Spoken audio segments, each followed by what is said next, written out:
na Kisenso baza ko nyokwama maizati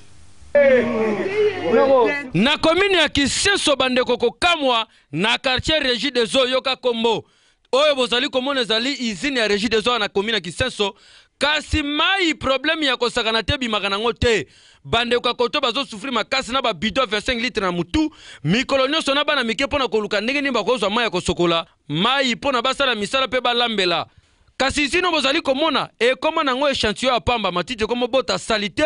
eloko ya malonga ezalaka su koto te bandeko ya koto bakoma kolongwa awa na Kisenso po bakita tikuna na matete pona batoka mai yoka ndenge baleli mai ya biso o ndako zo komona ezali ndako ya Régie des Eaux za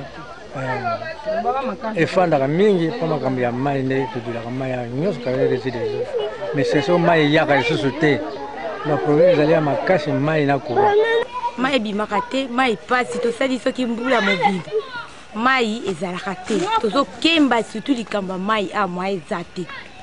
kobimaka 5 heures 4 heures 3 heures koke koluka mai toza mai pasi donc quartier Régie des Eaux toza ya kombo kaka ya pamba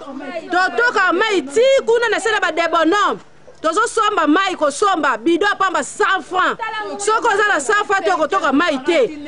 5 heures tozo mata ba ngomba mais toza na ba pompi to ebite ba Régie des Eaux ngosoki fati to futaka to ebaka te ba pompi ko ba tshela biso étiquette ya nini ya na bi papa na biso Zakari tondimeli yo ya solo pendo za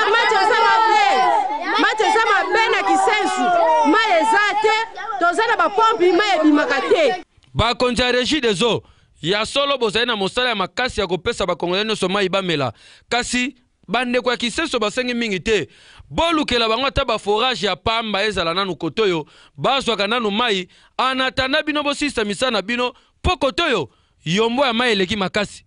oyo pena bolukela ngo kombo ya solo